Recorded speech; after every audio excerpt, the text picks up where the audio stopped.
الحمدللہ رب العالمین والصلاة والسلام علی رسولہ الکریم اما بعد اعوذ باللہ من الشیطان الرجیم بسم اللہ الرحمن الرحیم وسخر لکم اللیل والنہار صدق اللہ العظیم. برادران اسلام، جس دور سے ہم اور آپ گزر رہے ہیں وہ سائنس اور ٹیکنالوجی کا دور کہلاتا ہے. آج قدم قدم پر سائنسی ایجادات ہیں. انسانیت کے دامن میں علم و دانش کی بھرپور تجلیہ ہے.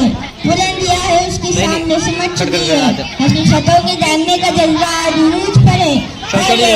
سائنسی تحقیقات خداوند قدوس نے بھی اپنے انسانی کی گرہوں کو کھول دیا ہے، جس کا نتیجہ ہے کہ آج انسان ہواؤں کے دوش پر اڑ رہا ہے، فضاؤں میں اسٹیشن بنا رہا ہے، چاند پر کمندے ڈال رہا ہے، سورج کی شعاعوں کو گرفتار کر رہا ہے، زمین کے پوشیدہ خزانوں کو نکال رہا ہے. غرض کہ آج سائنس اور ٹیکنالوجی نے اتنی ترقی کی جس کا تصور بھی نہیں کیا جا سکتا تھا. لیکن سوال یہ ہے کہ کیا سائنسی ایجادات اسلام کے لیے چیلنج ہے؟ کیا مذہب اسلام پر اس کی صداقت و حقانیت پر کوئی حرف آتا ہے؟ نہیں، بلکہ اس سے اسلامی عقائد کی تائید ہوتی ہے. قرآنی دعوے کی حقانیت کھل کر سامنے آتی ہے. قرآن نے 1400 سال پہلے اعلان کیا تھا وَسَخَّرَ لَكُمُ اللَّيْلَ وَالنَّهَارَ کہ چاند اور سورج تمہارے تابع ہے، تمہارے حکموں کے فرما بردار ہے. دنیا کی ساری چیزیں تمہارے تابع ہیں.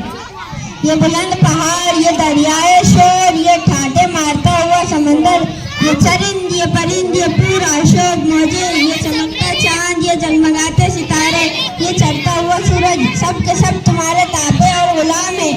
لوگوں نے تعجب کا اظہار کیا اور کہا یہ محض افسانہ ہے. بھلا یہ کیسے ممکن ہو سکتا ہے کہ کروڑوں میل اونچائی پر طلوع ہونے والا سورج، ہزاروں میل کی بلندی پر چمکنے والا چاند ہمارے تابع کیسے ہو سکتے ہیں؟ لیکن چاند اور ستاروں پر کماندے ڈالنے والے سائنسدانوں نے ثابت کر دیا کہ قرآنی دعوے بالکل صحیح ہے.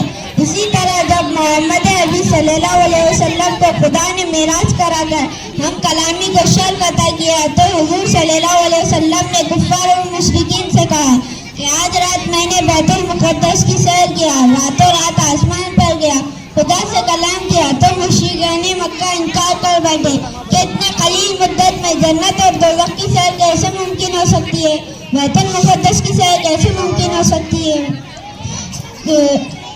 بیت المقدس کی سیر کیسے ممکن ہو سکتی ہے. لیکن جب ہوائی جہاز ایجاد ہوا تو لوگوں کی آنکھیں کھل گئی، زبانیں گم ہو گئی، ماننے پر مجبور ہو گئے کہ جب انسانی دماغ کا بنایا ہوا یہ ایروپلین چند منٹوں میں میلوں کا سفر طے کر سکتا ہے تو خدا نے بنایا ہوا براق جنت اور دوزخ کی سیر کیوں نہیں کر سکتا. لیکن یہ بات روزے روشن کی طرح آیا ہے کہ اسلام کو سائنس پیمانے پر نہیں تولا جا سکتا، کیونکہ اسلام ایک عالمگیر اور آفاقی مذہب ہے. اسلام کا تعلق اسلام کا رشتہ انسان کی جسم کے روح کے مانند ہے، سائنس کا تعلق سائنس کا رشتہ انسان کی جسم کے مانند ہے.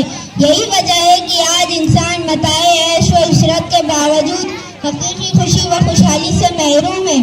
دور جدید میں انسان کی جسمانی تقاضوں کو تو پورا کیا لیکن روحانی تقاضوں کو پورا نہیں کیا.